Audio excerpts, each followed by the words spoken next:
What's up, my YouTube family? Sergeant Graybeard with the Gaming Brigade, back with another Division 2 video. Today is Friday, September 10th, and as always, I hope this message finds you healthy and safe. So today, my friends, marks the return of Diplomats of the Division. This is where I take some time and talk to different members of the Division community about our universe, the game, all of that good stuff. And one thing I want to mention really quick, it's been a while since I've done one of these, so again, thank you so much for being so patient. Now, if you happen to be new to the channel, first of all, welcome. Secondly, feel free to hit that subscribe button. We would love for you to be a part of our gaming family. And if you enjoyed this or found it helpful at all, take a quick second and hit that like button. It really does help us out. Finally, as most of you know, we have giveaways here, and our current one is for an Xbox Series S, and all you need to do to enter is either subscribe here or follow us on Twitter. Either way is fine. The winner will be announced on October 2nd of this year, and once again, to clarify, my friends, you do not need to join as a member to enter for the Xbox giveaway. We do have monthly prizes for membership. However, for the Xbox, like I said, you just need to subscribe or follow on Twitter.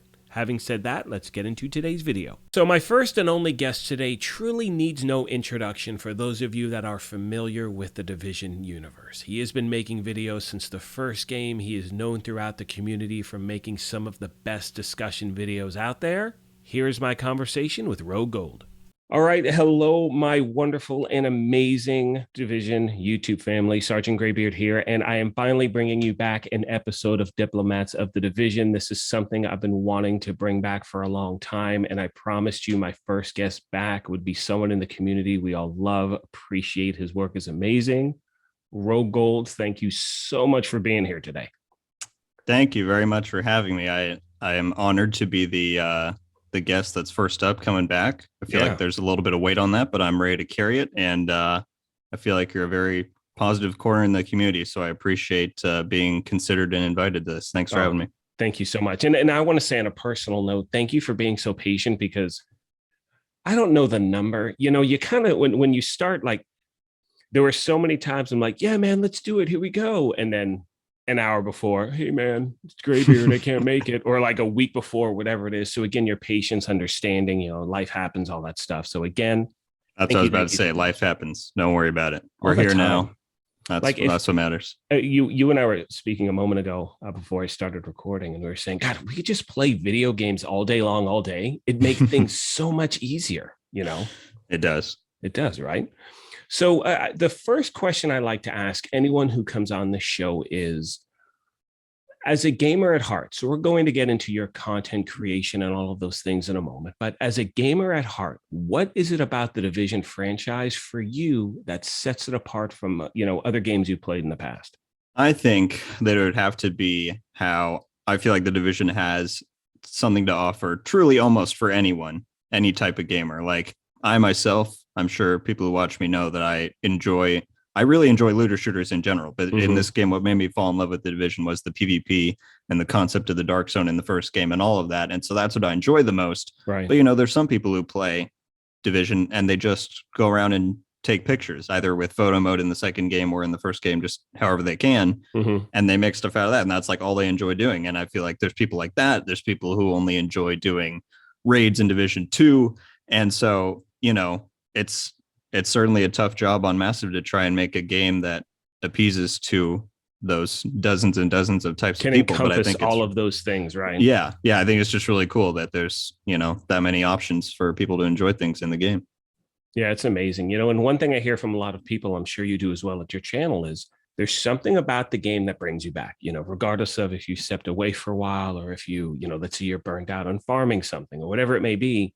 I forgot someone put it on something I was doing, but like, it's like, oh, I'm home. You know what I mean? You take that break, you play their games, you come back, you're like, okay, here we go. This is what I enjoy. Yeah. I love I've always enjoyed third person games. I'd say a little bit more than first person, even though I still do like first person. But now that I've played Division for the last 5 years, there's no third person game that competes for me as far as enjoyability and just how it feels and everything. So I think you're right with you. Yeah, right there with you 100%, which actually brings me to my next question. It's kind of a two-parter. Was the Division the first game you started creating content for? And if so, you know, please go into that. Or if not, like, how did you start creating content? Like, what was your, I guess, driving force behind that? It was the first game that I started creating content for. I think I put out my first video shortly after they announced Division 2, so I would have been in 1.8 of Division 1. So it was with the first game. Yeah. And it was kind of a bit of a two reasons why I started. At one, that was game related, was that my friends and I had been playing Division 1 pretty religiously since it had come out in 2016. So at that point, that was like 2 years. Right. And we just felt like, and I do this with games that I like to focus on one game. I like the live service looter shooter type deal. So I got to the point where I felt like I knew everything about the game. Obviously, there's things you can always learn, but I very much knew Division 1 in and out. Right. And we just got to the point where, especially after they announced Division 2, we just started discussing like every night, what do you think they'll do with this system or blah, blah, blah. And I got to the point where I was like, man, I really should put these discussions up online and see if anyone else wants to chime in. Fantastic. And so, yeah, that's kind of just what I started doing. I did some build videos and stuff. But then the other reason was that in real life, I am currently a college student who's pursuing filmmaking. And I had taken some video production classes, and I, in partnership with the idea of, putting my discussions out there, I just thought it would be a good way to practice my filmmaking skills and editing by putting out YouTube videos about the Division. Absolutely. There's so many great tools that can help with that. That's awesome. Yeah. Wow. I love it. Yeah. We got to chat. I think, you and I have spoken briefly before, but I still do, but I worked in film and television for over 20 years. I've seen your various adventures on Twitter. We'll get into that at another time. Yeah. So you mentioned, obviously when you started, tail end of the first division, segueing into the second, and you're known for just so many different types of videos, from, like you said, build videos, news related videos, updates, different things that may be coming up in the actual Division universe. Do you have a favorite type of video you like to make, or is it just really whatever you're feeling?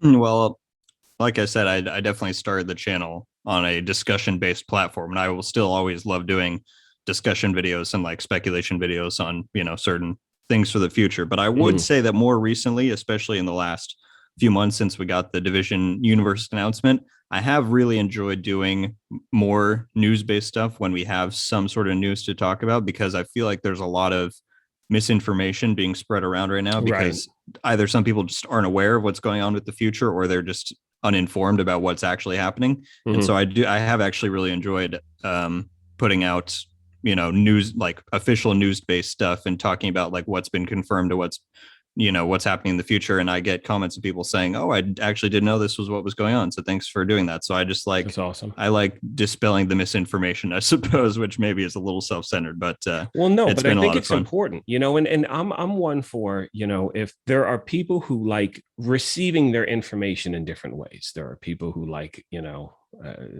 different types of content, if you will. But I know from a lot of people out there that are fans of yours, what they appreciate is, this is what we know. You know what I mean? This is not what we think we know. This is what we've been told. So because of even it goes back to your most recent videos, this is what we know to be fact. This was our timeline given to us. This is, we know for a fact that season 4 is ending in 4 weeks. And we know that they skipped the seasonal 2 replay. So these are the facts we know, but this is kind of as far as we can go with that. Even though we may be hearing little footsteps here and there, you feel it's your job again to, report those facts, not the idea of what may happen.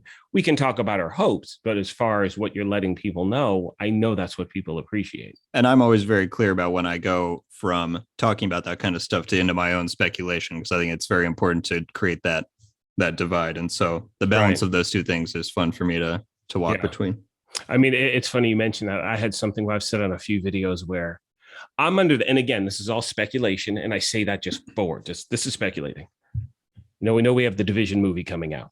We know that's done by Netflix. We know that Netflix is going to start streaming video games next year. So in my mind, why wouldn't they stream the first or second division, if not both, in their service? If they do that, they're going to bring a ton of people into the universe, and doing so, getting people more hyped up for the movie. So in my mind, next year should be a monster. But again, pure speculation. I don't know anything. You know what I I mean? I hadn't. know.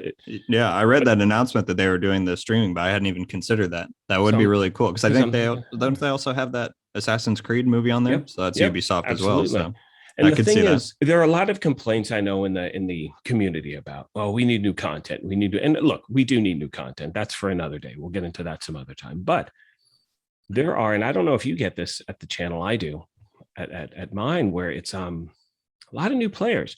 And not only that, a lot of players just stopped when Warlords came out and they're just coming back now. So Right. for so many people, there is so much to do in the game. I look at certain commendations and in my game, I'm like, how have I not collected all the art pieces yet? What? Yeah. Why don't I have the Hunter Year 2 masks? Like what is going on? So I think for the hardcore player day one, it's like they've kind of drained that and they're just kind of in slumber waiting. But I think once they do announce all of this stuff, I think it's going to be that bull rush back to the game because, like you said, and I was saying as well, and I know a lot of people feel this way, it's unlike any other game out there. Right. No, I constantly get comments of, and I've been getting them ever since I've started making YouTube videos. People saying, Division's dead. Mm-hmm. It's not coming back. And I'm like, okay, well, as soon as they announce TU13 is going with this game mode and these build changes and all this different stuff, Boom. guess what? Server queues when you get online. Like, it doesn't matter how long it goes in between. You're right. There's no other game like Division. And I think I've seen recently people are spreading or sharing this announcement video of, I want to say it's called Project Magnum, as a new game that was shown on PlayStation, something that looks kind of like Division as Division gameplay. Right. But I watched it and I'm like, that's still not Division. You can say as much as you want that. Yeah, nothing is Division. So playing people Aliens will always Fire come Team. back. It's good. It's not the Division good, right? But it's good. Yeah, I like it. There are aspects of it. That's so funny. That's so funny. Yeah. So another question I have for you is, what have you noticed about the Division community in your mind that separates it from other games that you played? I'll give you an example. I know for myself, I've never really been involved in other gaming communities before. But what I notice here is just, and I think it's important with the side note of, there's a big difference between PvE and PvP. I primarily play PvE, and my experience with the community has just been amazing. People helping each other out, stuff like that, all those good things. What has your experience been with the community in this game, and how is it different from, let's say, other games you've played? Well, I'm in a somewhat similar boat to you, where I've been, I don't know if I'd say I've been in other gaming communities. I've followed other ones throughout the years of me playing games, but I've never been as deeply connected to one as I have with the Division. So right. At least compared to what I've seen, this might seem like a strange answer, but I think that this community is very unique in the way in how passionate it is, because I think that at its core, anyone who has played both Division 1 and 2 and, still plays, even if it's on and off to this day, right, they're a fan of the game. But a lot of those same people will be very, we'll say, abrasive towards the developers and towards even other community members. But I think that it all comes from a place of love and support for the game, even though if it's not handled the best way. Yeah, but that's their expression of it. You're like, yeah, really? Okay. Yeah, I just think it's, it is indicative of how deeply people care for this game. They want it to succeed, even if they don't always agree with the way that it's handled. So even though that might seem like a negative leaning answer, I do think it is a special thing to recognize regardless. Well, no, and I don't think it's a negative leaning answer at all. I think it's one of those things, as someone who, I think, unfortunately, and I'll use the term as a consumer. I think as a consumer sometimes, and gamers feel this way, and last year was an anomaly, so it's tough to use 2020 as an example. But if we go back, let's say previously to whatever it may be, and then we'll talk about other games as well, the idea of what we're told is going to happen and the reality of what happens always seems to be different. And like, I'll use the best example I can give is Anthem. Yeah. I was so excited. It was like Avatar and Iron Man built in one. And I started playing it and fell in love. And I got halfway through the story and I'm like, you know what? This really seems like a roadblock, this aspect of the storyline. They've got me doing the same gameplay for the next, like, part of the mission was collecting, I don't know, something. And it was like 2 hours of really nothingness. Yeah. It's like, you know what? This seems weird. And then so on and so forth. And ultimately the demise of that game. But I think it was because, well, we didn't get what we were billed. You know what I mean? And so I think for a lot of people who have that attitude of, you know, it's this person's fault, it's that person's fault, they're going in it from the previous, issues from other games, and they're just Yeah. assuming, well, we haven't heard anything, so it's dead. Well, no, They there don't are a want lot of Division to go down the same path. exactly. And that's understandable either. I mean, I love this game, and if I didn't enjoy it, I wouldn't keep playing it. But I know for a lot of people, their biggest fear is that, it's a term like, oh, they're going to pull an Anthem. That's not a good term. That's like, you know what I'm saying? Yeah. But I think we're too far gone for that to even be a consideration. I think so many things are in motion, and it's something I try to mention in the videos. Where it's like, guys, we're not going to pull an Anthem here. Like, I don't. Yeah. I don't see well, that. and people have been like, same with the phrase that the game is dead. Like they've been saying it's going to be Anthem for the last 5 years ever since the first one. There'll never be a Division 2. Division 2's been in the works since a week after launch. Okay, well, there'll never be a big content for Division 2 Warlords of New York. And then so it's just like, and now we have the Division Universe announcement. So even though we're coming up on the 4-month anniversary of that announcement, we basically have no new news since then. Like the fact that it's been pitched to the investors that way, and the fact that we know that these things are in development, I just think it's all about patience. It's going to take a while for sure, but eventually, once all these things are out, I think everyone will see that it was worth the wait.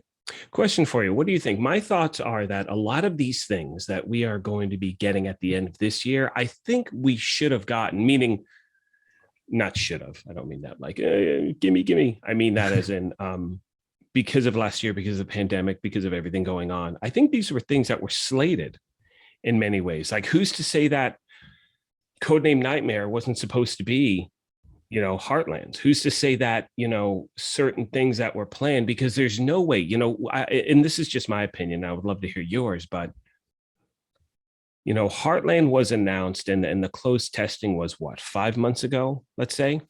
I'm making up in May. Okay, so it was in May. So less than that. So let's say 3.5 months ago, whatever it may be. Well, they didn't get to close testing between, September or January when they made that announcement and May.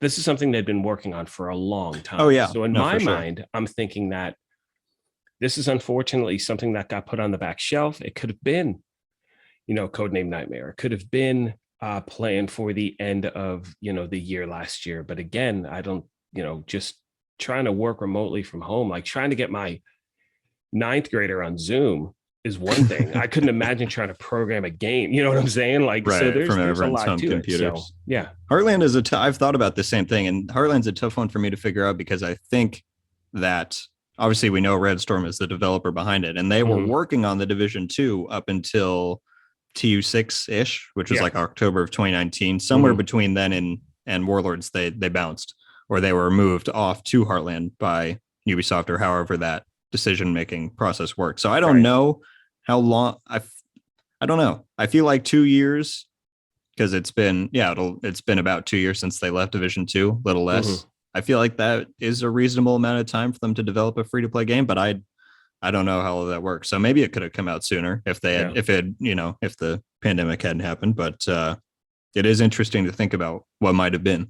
Yeah, exactly. And I mean, for me, I just have a feeling, and I know the game is known for this, is I think they're going to drop a lot of info at once. I think that a lot of people over there are, waiting to talk about it. And one of the frustrations I get, and we'll move on, but it's the dev's fault. It's not a person's fault. It's not like it's Ted in accounting just going, ha, watch this. You know what I mean? And just messing with people's, hopes and dreams. I think it's, and it's funny because I've mentioned this before, but I don't remember what state of the game it was, but it was when Yannick had to mention the fact that Codename Nightmare was being turned into an apparel-only event.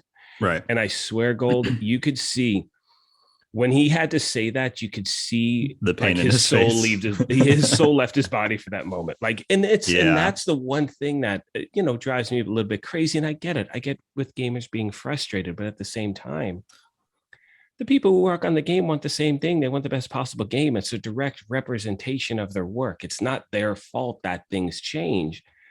But it was one of those things. I remember that moment going, oh no, I feel really bad right now. Because it's not like Yannick didn't choose to do that. You know what I'm saying? But he gets the heat, and it just drives me crazy. Do we have time for a bit of an analogy here? Absolutely, 1000%. Because I was going to do a separate video on this, actually, and maybe I still will, but I would be more than happy to share. And here's the important thing. None of us in the community truly know how much responsibility, decision, authority Ubisoft, the publisher, versus Massive, the developer, has, right? But I think it's a lot more people understand it this way. So I think it's important to look at that relationship in terms of like Ubisoft being a studio that produces a movie, and Massive, the developer, being the director and the crew who actually makes the movie. A director can have infinite visions and ideas for what they want to put in the game, or what they want to make their movie about, or what kind of movie they want to make. But what do they have to do before they can make their movie? They have to go to a studio, and they have to get funding. And that studio decides how much resources, how much, all of that different stuff that they're going to, the tools they're going to give that director to make that specific movie. The developers at Massive can want to do all the things for Division or Avatar or Star Wars that they want, but they don't just have infinite funding. That's literally what the publisher's job is, what Ubisoft's job is. Right. And so we don't know what kind of, like I said, what kind of authority each of these two different figures have. But I think it's important to realize that the developer can't do something without the publisher, and the publisher can't do something without the developer. And so it's a very give and take there that I don't think everyone always considers or understands. And so when the developers don't get to release something, like you said, with Nightmare, that they wanted to, that one maybe not is a great example, because I think that was more of a time constraint thing, but still, right. I think that's important. It's a good example in the sense of it explains the fact that, of course, he wanted to do it. He wanted it done, but it's like, hey guys, guess what? This is what happened. And unfortunately, he's just front and center in the firing line. He's like, well, shit, right. It's like, it's all going to be bouncing back to me. But no, that's a very valid point. I think people forget that, is that there are a lot of chefs in that kitchen sometimes. And some people are the ones making the decisions, and sometimes they're the ones who are just carrying out the actions. So. Yep. Agree, my friend. 100%. Next question I have for you is this. What do you think is the biggest misconception people have about being a content creator? Whatever it may be. Like for you, what is something you've discovered?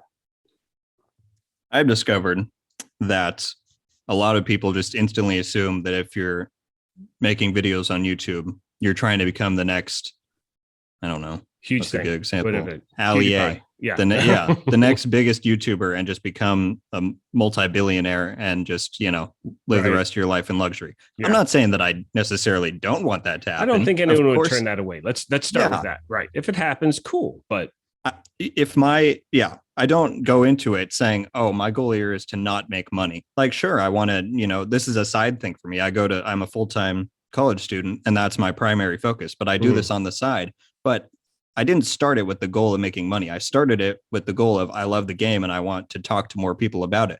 Yep. The success that I've had since then, I'm immensely grateful for. And I'm, of course, going to take advantage of that to try and even grow the brand even more and bring more people into the discussion and into the fold. But I'm not here continually just because I make a little bit of extra money from YouTube. That's just a bonus. I'm here because I love the game, and I really do enjoy making content. And every time I go to post a video, I'm like, oh, this will be cool to add to the collection of videos I already have on the channel. That's what I think about before anything else. And I think that's not always what people assume when they watch different videos. Yeah.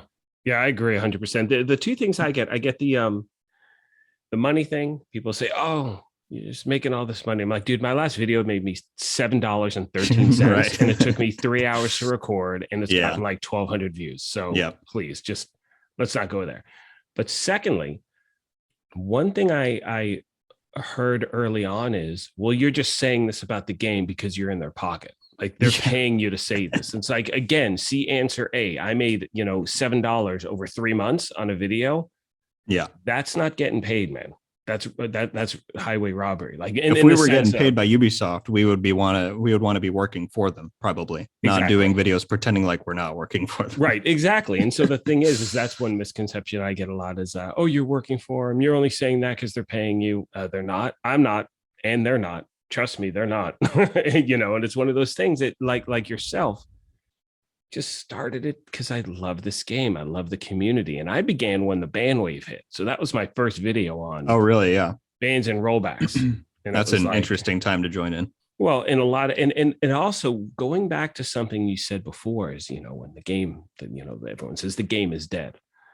Well, I started a YouTube channel in my 40s when there was a banhammer going on and people just bailed like crazy, and people still play the game. So no game ever really dies. People still play the Division One. That still gets a big following as well. So, Right. to your point, it's like in that slumber, you know what I mean? It's like hibernating right now. And as you said, once we get the new information or new gameplay, I think it's, from what I've heard, I don't know if you got to try the closed testing for Heartland. I did not, but from what I've heard, it should check off a lot of boxes for a lot of people, therefore bringing a lot of people, I hope, back to the game.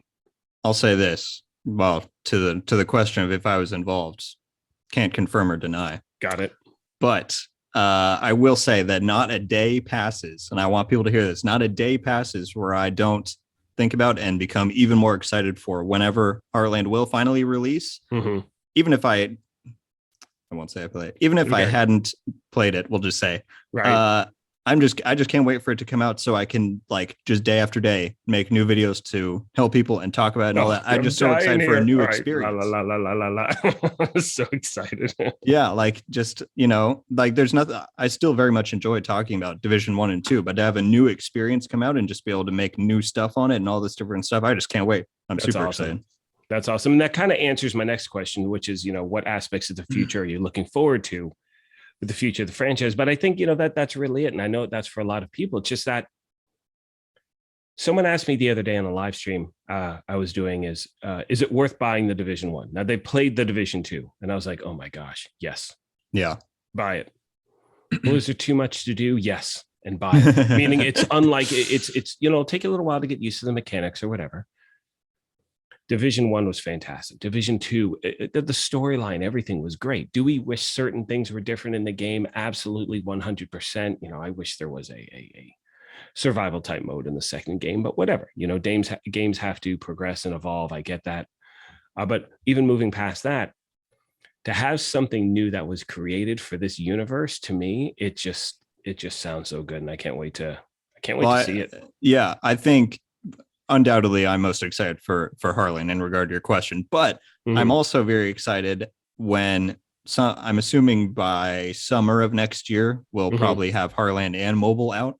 Yeah, and that's when I'm thinking mobile comes out as summer next year, and I'm just excited for the time when we have 3 active division titles on the market at once, being Division 2, Heartland, and mobile, and that when someone brings up the current success or popularity of the Division franchise, you're not just talking about one game anymore, you're talking about 3, and even more in the future. And I'm just excited for that point too, as I still, in my heart of hearts, I believe there's going to be a 3rd division. Me too. Not anytime soon. I don't know when. Yeah, we got I say 2024. What year are we in right now? I think I've said 2022, 23, 24, maybe. I don't know. Who knows? I'm thinking 5 or 6, unfortunately. You think so? But just anyway, because, sorry, go ahead. No, if we have, it's true. If we have this, if we have Heartland come out, that could kind of fill that void for a while. Well, and I think if they do release it in March, which has been my prediction lately, then that will be the 3-year mark from Division 2, which would continue their trend of every 3 years have a new game. So that would be, nice in a way. Either way, man, I know that a lot of people they're just, and again, it goes back to your point of people in this community being very passionate about the game. It's because the game's really good. Yeah. Like the game is really a good game. We were running the raid the other night and we were in the I saw you finally got your Eagle Bear. Finally got the Eagle Bear. Yes. I didn't make the mistake of whatever. For those of you that don't know, really quick side story. Kamikaze Von Doom has been gracious enough to help put together groups to help me get the Eagle Bear. By the way, join his Discord. The guy's amazing. All that good stuff. With that being said, Rogue Gold was nice enough to be one of the members of the squad during this raid run. And okay, fast forward to the end of the raid. And I go to open up the cache and it won't open for me. It's some weird bug thing. And it means I have to exit the raid, go back to the White House, then come back. Well, during that time, I didn't inform people that I was taking off. So I take off. Rogue opens up the cache and he gets the Eagle Bear. So he's all excited to share it with me, all of this stuff. But because I wasn't on the map with him when he opened up the cache, he wasn't able to share it. So we have these pictures of everyone standing around the Eagle Bear, and I'm like, hey guys, did you drop it? To the side. Like, they're like, wait, you really don't see it? So in theory, you did get me the first one, but the first one I could actually pick up was from the other day. So again, man, and how has it been? That. It's been awesome. I had a really crazy week. Only got to use it a few times, but I'm putting a build together this week for next week for sure. Awesome. Yeah, so it's going to be good stuff. Next question for you, my friend, is you obviously make content because it's something you enjoy doing. It's something you have a passion for and enjoy.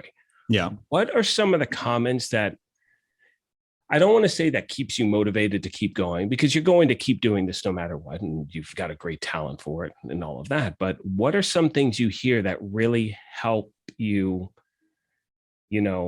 keep that drive? Because it does take a lot to make these videos. I know people have a misconception where they think, dude, I could just record my footage and then talk. Dude, sometimes hitting an 8-minute mark to talk about stuff is really tough. Yeah. You know what I mean? And so for you, what are some of the comments you hear that really keeps that like drive going for you? Well, without hopefully sounding too narcissistic, like I said, I did start this channel on the foundation of discussion videos. Mm-hmm. And so ever since doing those from, I think when I really started getting into YouTube was like a few months before Warlords, even though I had the channel and I had videos before then, but I started doing like consistent discussion videos and whatnot around that time. And ever since then, whenever I get the comment, and there's been a few that are like, man, these are some really good ideas. Massive should really hire you to make these ideas for the game. There's just something about that is very endearing and does validate, my premise that I only decide I should make content for this game because I feel like I know it well enough to talk about it. I wouldn't want to make videos on a game that I don't know. And that's the thing. So, and you touch on something really important, is that you never want to sound like a tourist when you're making a video on a game. Yeah. You don't want to be that person. And one thing I've heard from so many people about when they watch your videos are that it's informative. It's not, you can watch one of your videos. Let's say if someone hasn't played the game for 6 months, and you can watch a video that you do that, say you put out today or yesterday. May take a person a moment to, okay, well, that's what seasons are, or whatever it may be. Yeah. But they can pick up exactly where they left off because you know exactly what you're talking about. And I think that's rare to find sometimes, where you want to be able to be a platform for all gamers at any levels for a certain game. And I think that's something you bring. And I know that's why you're as popular as you are, is because whether it's someone new or someone who's, a veteran at this game, has been playing it since day one, they're like, yeah, I get that. Oh man, that makes sense to me.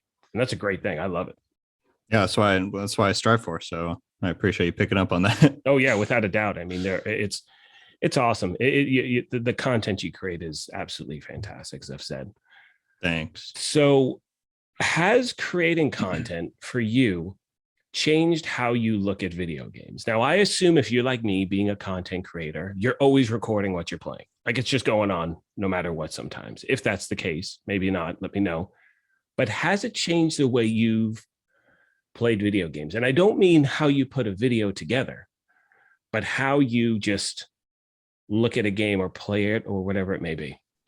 Honestly, it's funny that you said that, because I'm actually the opposite, where when I do plug in to record, even if it's just gameplay, like I'm not talking, I still do feel like, I don't know, I don't want to call it a chore, because that's not what I see it as, but that's kind of like the category where I see it as, I'm doing this to get something done, like get, footage for a future video, or just stockpiling for the future, or whatever. It's not just, plug in and play.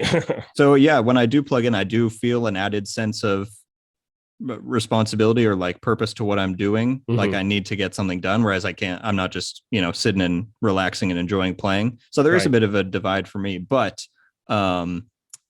yeah, beyond that, I would also say it has certainly, content creation has led to me being more involved and investigative into like the process behind making games. Like before Division and before me making videos, back when I played Destiny 1 kind of as religiously as Division, before Division 1 came out, I probably said plenty of times, why don't the devs just fix this? That's so easy. Like, what's wrong with them? Why would they not do that? Whereas now I've learned, I still don't know everything. I don't think anyone who makes content does fully know, unless you're in that industry what the full process is. But Right. now I'm a lot more understanding of this is, there's some reasons why this isn't so easy to fix. There's many steps involved and all that kind of stuff.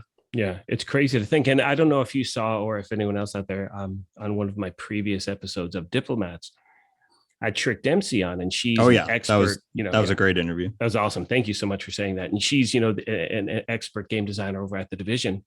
And one thing she was saying was that and this is from an industry she's in, that she's a huge part of. She'll look at something and go, oh, that's probably an easy fix. And then she'll realize, and again, I'm paraphrasing because I don't know all the technical terms, but she'll say, then I realized that was hard coded, and that's like some wizard magic that made that happen. You know what I mean? And there are sometimes we think it's like, hey, just do this. Turn, Lincoln Memorial to legendary. That'll bring so many people back. Just do that. Add 3 more legendary missions. People will be quiet. Well, what does that take? I don't know what that takes. I'm amazed that, I'm talking to you over a computer right now. Like I'm a simple, you know what I mean? So it's like the idea. I will say one of my favorite examples of that kind of thing is that a lot of the times when I do Division 3 discussions, I get comments where people are saying, and bless their hearts, they're like, they should make the map of Division 3 the entire United States, every state, every city, every town. I'm like, so that game would be coming out in 2070 approximately. Do you know how long it would take at the detail level they make their games to make the entire country? That game would be like a gigabyte or a terabyte worth of data. Right. But it's the idea. Here's what they should do. They should just do it all underwater, underground in London. Oh, but all they have to do, or a great example. And this is where I wonder these questions as well. And these are questions I hope to ask soon to some other people that'll be on the show. But why can't you pull the division map from 1 to 2? Like, can that be done? Can that be done? Is it that tough? Is it, so things like that. So, but I think for some people they have this, I think the division in many ways spoiled us with what's possible in games as far as a certain genre, third person looter shooter. Because of that, we want it all. You know what I mean? I want to see, it was funny at the end of the first division, people were like, I'm so sick of the snow. I just want somewhere nice. We start playing the Division 2 year in. People are like, dude, I want to go back to the snow, man. I miss the snow. Take me back to New York. I will say this. I think there's a reason why there hasn't been another game or franchise that's competed with the Division in the last 5 years, because Division was a hell of a lot of work and it was a pretty special thing. So to think it's something easy to make, I think that kind of is an example of why it's not. Yeah. I mean, you've seen again, we could talk the whole Outriders. I was excited for Outriders. I got to be honest. I was super stoked. I was excited. Looter shooter. I enjoy the story. Oh man, it's just a bummer. Just a bummer. And look, you will never hear me at the channel speak negatively of, like I said, a person, developer, specific things like that. But I don't know where the disconnect took place. But after a while, it was like, I can't. And it goes back to something you were saying about you don't want to be a tourist when you make content. Well, at the same time, you don't want to talk about a game that you're not really into, because that comes across. Absolutely. I wanted to make, different. I wanted to make Outriders content, and I started to, but I was like, you know what? In good conscience, I can't, because I'm not enjoying the game. Yeah. I don't think it's a bad game. I'm not enjoying it because I can't join a group. Because I can't join a group, it kind of pisses me off. Yeah. So I don't want to play this game. There's people that leave me comments all the time that say Division is dead. Why would you still want to be making content on it? Why don't you move on to something better? It's like, well, I could do that. I don't know nearly as much about any other game that I do Division. And maybe you don't still enjoy it. I still enjoy it very much. If you can't tell by my videos, I still love talking about and playing it, even if there's been no new content for the last 9 months. So. And it's in your wheelhouse, like for me, I want to start, and I will start over the next week or so. My experience going through Outriders was that, what? I was so amped up. I changed the banner on my YouTube channel to having the Outriders characters on it. Yeah. Like before the game launched. I'm like, look at me, guys. And well, that didn't work out, but who knows? I knew from the start that I wouldn't be as into it because it didn't have PvP, but I appreciate it for what it was. But again, even as something as simple as you had to go through a loading screen to go from one area to the next, that was something where it's like in Division 1, you could run from the base operations and climb a fence into the dark zone, and all of a sudden other players would be there. No loading. It's crazy, screens. Right? Yeah. It's a That's some feat for sure. wizard stuff. Yeah. But like for me, like for instance, with Aliens Fire Team Elite, I love that game, but I'm learning it a little more. I want to give it a little more time before I start making content. A, because I don't want to sound like a tourist, but B, I want to make sure it's going to be here in a few months. Right. That's not going to be one of those things where, so again, it's tough to hold a candle to this game in so many ways. Yeah. I've never been so heavily involved in obviously the community, but putting that aside, in the game itself, since the first one, just absolutely love it. Yeah. Final few questions for you, my friend. First of all, if you had to choose only one build that you could run in the game, what would it be and why? And this could be for, PvE, PvP, both. Like, what is your favorite go-to build in the game, would you say? For Division 2? Yeah. Or you can do 1 and 2. It's up to you. I'll do 1 and 2 because I've been actually the last few of my videos have had Division 1 gameplay because I was on there the other week. That was a lot of fun. My still reigning favorite build in Division 1 is a bit of a combination. I don't like to run full classified sets, A, because I still despise how they ruin build diversity. So I have a bit of a grudge there. So I don't like to run full sets unless I have to. But my favorite build on there is to run Barrett's Chest with 2 Tactician for the skill haste and 3 Banshee. Nice. For PvP, where there's a good amount of skill power for a good heal, kind of squishy, but good damage. So that's my go-to on there for PvP. And then Division 2, I'll probably also pick a PvP build. As much as I don't want to say this, if I was stuck to run one build, I would have to choose Armor Regen, even though I think that whole meta is kind of ridiculous. That allows me to pull off some pretty crazy feats. So Armor Regen with Lady Death, I have around 75k Armor Regen with 4 blue rolls. That's my go-to on there. That's a monster. Yeah. That's awesome.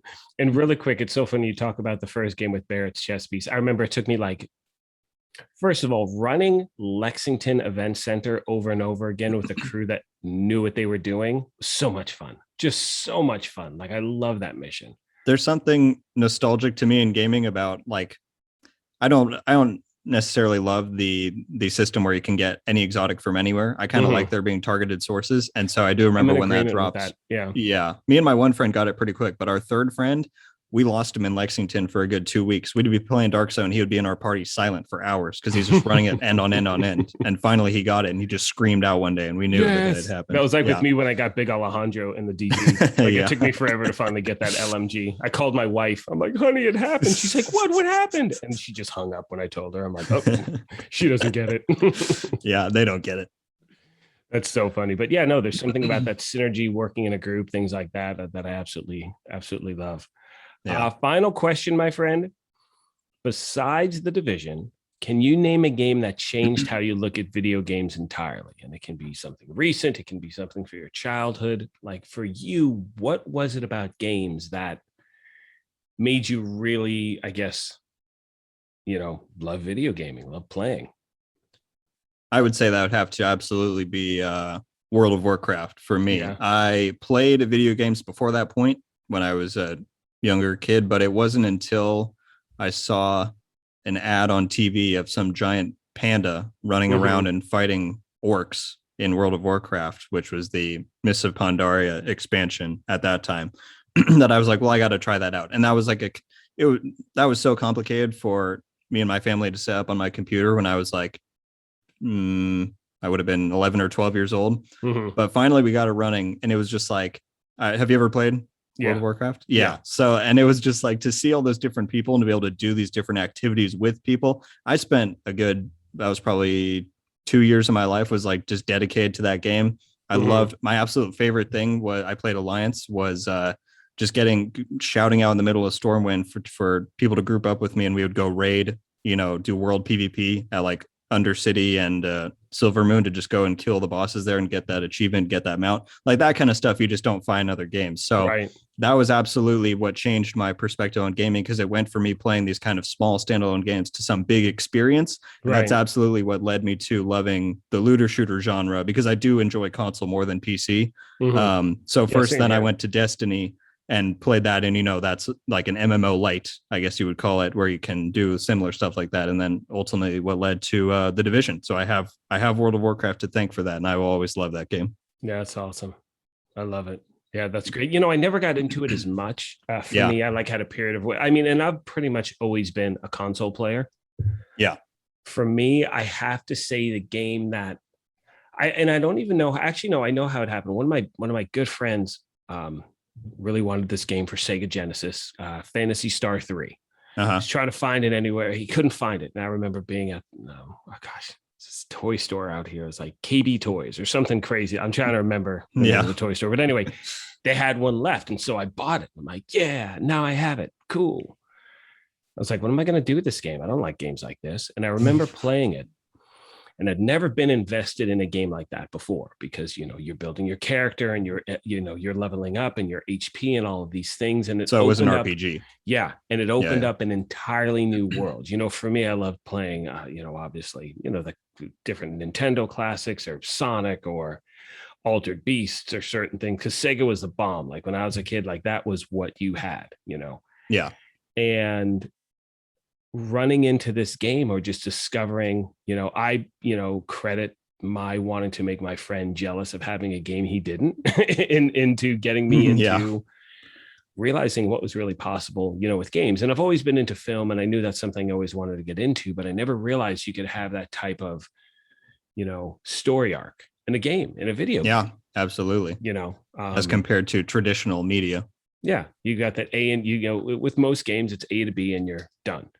Yeah. And with an RPG, you're trying to get from A to B, say A to Z, whatever it is, but you have that entire alphabet in between that you can, and whatever choice you make, remember, if you go to L and not R, that is going to change what happens when you get to, W. And it's like, well, how do I know what to do? What do I do? And that to me is the beauty of games where it's like, you can, really create your own thing. So yeah, it's and they let you explore those vast and interesting worlds that you don't get to explore on your own in movies and books. You're forced to go where the characters go, whereas in this you can go wherever you want, see all the different corners and everything. And I think Division specifically does very well in that regard. Well, it's great. Like for instance, one of the questions I ask, and I obviously know the answers, I've asked some people in the past is, have you ever gone rogue in the dark zone and taken someone's stuff? Pretty sure that would be a yes, based on everything that I know about you and including your name. But I know there should, like, people like myself, I don't go in the DZ. If I do, I'm like, oh, someone took my stuff. Well, dude, you're in the dark zone. That's what you're supposed to do there. Yeah. You know what I'm saying? If only everyone understood that same logic. Yeah. And for me, and okay, so, oh gosh, I shouldn't say that. Well, I'll say it anyway, whatever. We're all family here. We're all family. In the first dark zone, I remember thinking, excuse me, not in the first dark zone. In the first game, I remember thinking, why don't they just make the dark zone also for PvE only and all these things? And it's like, dude, the whole game is non-dark zone. This is a little corner that is just for player versus player. And of course, the first DZ is much different in the first game, than it is in the second. Yeah. But there are people such as yourself, such as other gamers who that's their wheelhouse. And it's so much fun. And for them, that is the experience of the game. And you've heard me say this, or I don't know if you have, other people, but that is the one disappointment that I have in the second game, is that the DZ did not get the attention that it deserves. And that's coming from someone who never steps foot in the dark zone. Yeah. But as someone who's an outsider, like I'm a straight tourist, like people ask, hey man, can you help me put together a DZ build? And I'm like, nope, because I don't step foot in there. I'm not that guy. Yeah. But even as someone who doesn't play in that aspect of the game, it's something that I'm happy to see that they are going to finally, hopefully, really make that a priority in regards to fixing a lot of stuff. We know that Yannick put out a tweet the other day talking about a certain aspect about it. And I really hope it happens sooner than later, because the DZ players, you guys deserve it, man. Like you really, really do. Well, you're a rare breed, Sergeant, because I think a lot of people who primarily play PvE don't give a second thought about PvP, because the worst thing that I've seen is that people always assume that I'm just like a terrible person in real life because I enjoy going rogue in the dark zone. That's what it's for. Yeah. And yeah, I mean, I've seen the argument whenever I see that there should be a PvE dark zone. My argument is that, well, if you do that, then the only people who are going to go in the main dark zone, the regular one, are people who strictly want to PvP. And that's not, as someone who likes PvP, that's not what the Dark Zone was meant for. It was meant to be both. And you could say, oh, you just like to farm PvE players. Like, no, I don't know. There's a magic about it. And if you take one aspect out, then that magic is gone. Yeah, absolutely. I mean, I still go into the DZ here and there, and I've had sessions where I've been in there for hours and then I'm just massacred. Yeah. It's like, okay, my session's done now, but I'm not mad at someone for that. You know, it's funny. I ran into one of the things I loved about survival from the first game is you could choose PvE, PvP, all of that stuff. And I remember I chose, the PvE, obviously. And so I'm playing, and, myself and another player were in one of the landmarks at the same time. Yeah. And we probably showed up at the exact same moment. And so, it's kind of like, oh, who's going to get to the, gear first or whatever. Yeah. And I got there first. And you would have thought like I'd never heard someone speak that way ever. And I hear some crazy stuff and they were flipping out. I'm like, oh my gosh, this is in PvE. Had it been PvP and I got shot him, I don't even want to know what would have happened. You know what I mean? So people can take it to that extreme level. It's I don't know. I guess this game can bring that out in you sometimes. You want to hear a quick DZ story? Absolutely. My favorite one, I won't say my favorite. One of my favorite memories of the DZ is in Div 1 early days, 1.1, 1.2. Back when the Midas was like not the only good gun. Gosh, it was like the thing you wanted. Yes, the little Uzi. Was that the Midas? Yeah. I was with a group of 2 or 3 maybe, and we were at the DZ2 extraction. There was a good full server all at that extraction. Mm-hmm. And the helicopter had come in, the rope had just came down. And I said in game chat, we weren't in the party, we were in game chat for everyone to hear us. I said, okay, guys, cover me while I put this Midas on the rope. I didn't have a Midas in my bag, but I swear at that moment, every single group just started shooting each other instantly. And it was a massacre of 24 people all fighting right on that rooftop. And that was the moment that I knew the division was for me. That was just magic. But see, and that's what you talk to so many people. That's what it's about. I remember from the first game, I had a few moments like that where somehow I'm in a group and someone went rogue. And at first I'm like, no, there goes my perfect record of being the nice guy, whatever. Yeah. It was from the first game, but then for the next like 45 minutes, we had people chasing us and it was so much fun. Yeah. Like your heart's literally pounding out of your chest. Yeah. And it's like, no, I get it. I really do. I really, really do, man. So that's awesome. That's awesome. Rogue Gold, thank you so much for taking the time chatting with me today. As I said, just so many people when I'd mentioned that I was going to be speaking with you, I got so much positive feedback. You're so appreciated in the community. For those of you that don't know, Rogue is now doing live streams as well. So make sure if you have not as yet subscribed to his channel. I'm sure you already have, but always keep a lookout for those live streams as well. And again, I cannot thank you enough for being here, my friend. Thank you so much for having me. This was truly a blast. And I don't think that, I don't know if I've spoken to someone who's as passionate about the game as me on this level and in this type of forum. So this is a lot of fun. Thank you very much for inviting me. And I promise next time we will talk movies, because there's don't hang up after I end this thing, because I do want to chat movies for a sec, but I promise everyone you'll hear this conversation some other time as well. So there we go. Again, Diplomats thank you, my of friend. the industry. Yeah. Thank you so much, buddy. And we'll chat soon. Thanks so much. You got it. Bye.